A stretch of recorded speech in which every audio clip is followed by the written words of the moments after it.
history doesn't have to go back to the time of Noach to know what our sages think.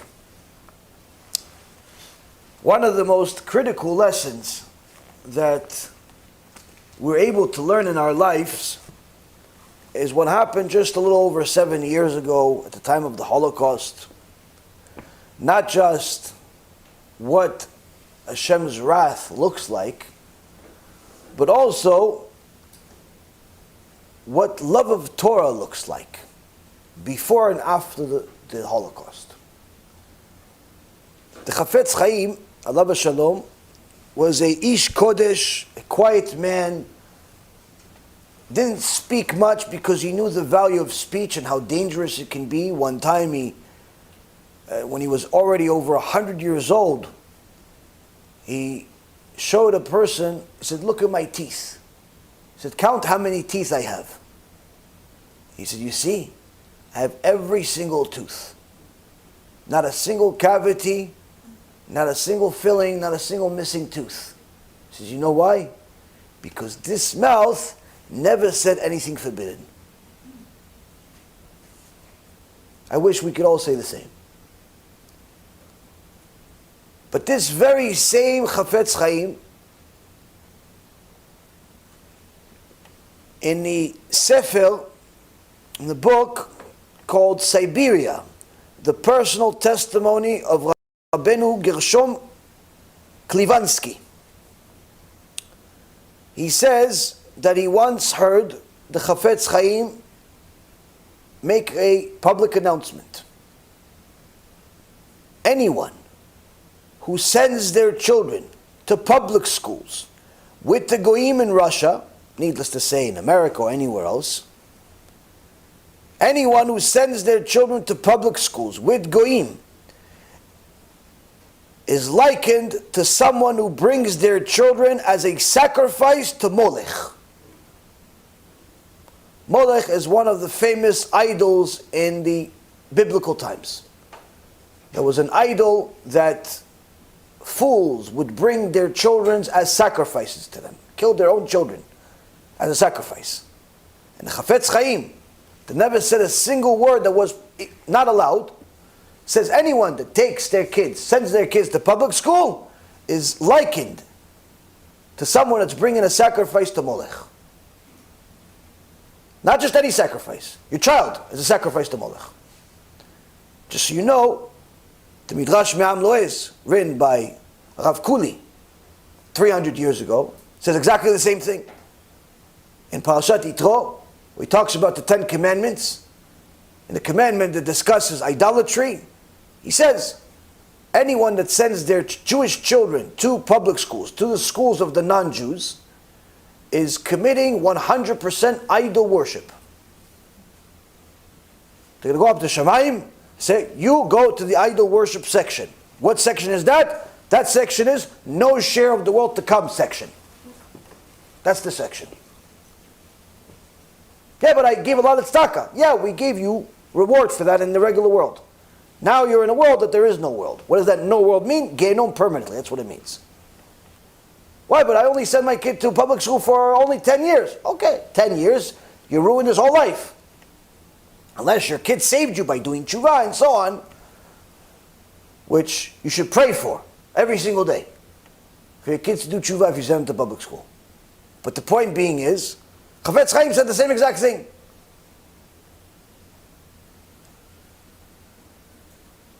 When Rav Klivansky heard this,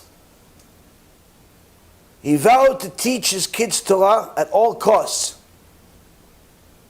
But teaching Torah in those days was not like today. Today you want to teach your kids Torah? Teach them Torah. Send them to yeshiva.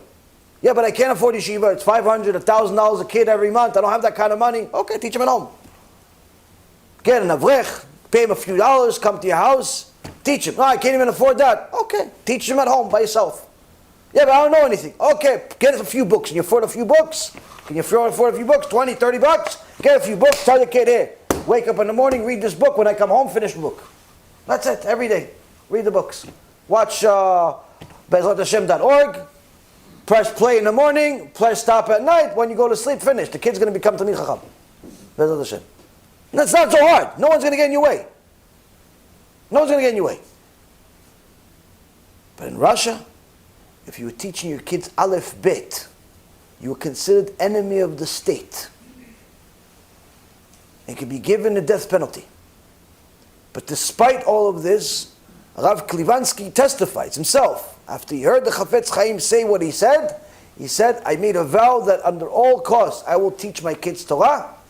I never sent them to the schools with the green. Even though that meant I'm going to become an enemy of the state, of a communist government, and put myself and my entire family at risk, life risk. Why? Because it's better to put yourself at life risk with flesh and blood people than at eternal risk with a Kadosh Baruch Hu, because you went against what the Chacham said, what the Chafetz Chaim said. Rav Elazar Shach, Alav Shalom, after the Holocaust. What Chafetz Chaim said was before the Holocaust. People didn't listen. What happened? Holocaust happened. So what happened after the Holocaust? Rav Elazar Shach, who saw what the Holocaust did, firsthand,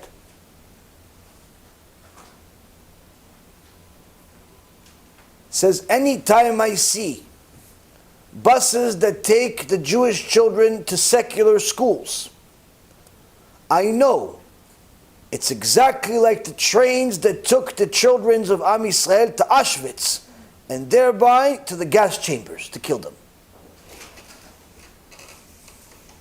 That's what Rav Shach said. Sending your kids to public school,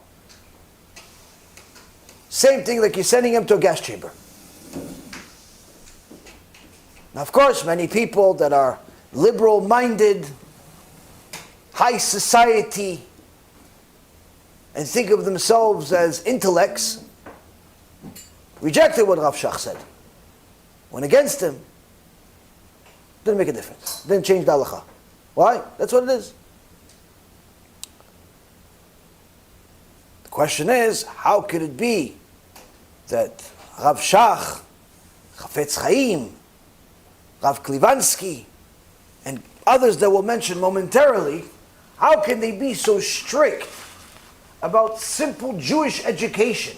Needless to say about the laws of the Torah, like homosexuality being forbidden and so on, how can they be so strict about it to the extent of saying, listen, you send your kid to public school, it's 100% idol worship. It's worse than sending him to a Auschwitz. How? How can they be, why are they so strict? And yet, Mr. Rational today, rationalist, Mr. Liberal-minded, Mr. Modern Orthodox, Mr. Conservative and Reformist friend, walk around with no fear of the world, no fear of nothing, doing whatever they want. What do you want to do? Okay, let's find a way to kosherize it. How? Why is there such a gap between the two worlds?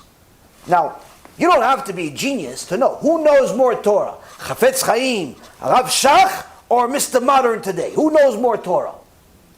No one is going to, even the guy, the modern guy today is not going to say, I know more Torah than Chafetz Chaim. What he will probably say is, no, you're misunderstanding what Chafetz Chaim said. That's what he'll probably say. You're changing what he said. You're translating it your way. He said it nicer. He said it's a sacrifice to the Molech in a nicer way than you. He didn't say it like you. But he still said that though. But it didn't sound like you said it. You're making it sound scary. Well, I don't know, you're sacrificing a kid. Okay, you want me to say it like a nice tune, like a child song? You're sacrificing him to Molech and he's gonna die. Woo! Like, what do you want me to... It's the same thing! But this is the rational-minded. They want to do things in a nice, with a jingle to it. Maybe a dance too. Put it on YouTube. With that being said, and as funny as it is, this is the truth. This is what's happening in the world today. How come?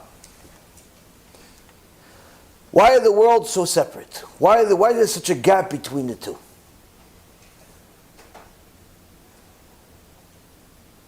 Rav Ovadia Alav Shalom. Today is Zilula. when he found out that the head of the educational department in the Israeli government, Yossi Sarid, was getting in the way of how the Jewish children were going to learn Torah. It was at the time of Purim. Rav Ovadia said to the public, when you say Aru Aman, that Aman is cursed, it's also Arur Yossi Sarid. It says Aru Aman and Arur Yossi Sarid. Cursed is Haman and cursed is Yossi Sarid. You said, oh, Rav Ovadia is Gdol Hador, what are you doing? How can you talk like that? It's another Jew. He's getting in the way of Jewish education.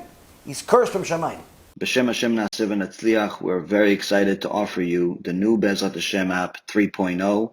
It's a newer, faster app full of Torah, lots of Kedusha by the Shiurim that we do, myself, Rav Ephraim, Rav Chaim, where you'll have also newer features where you're able to use the app while you're using other applications on your phone.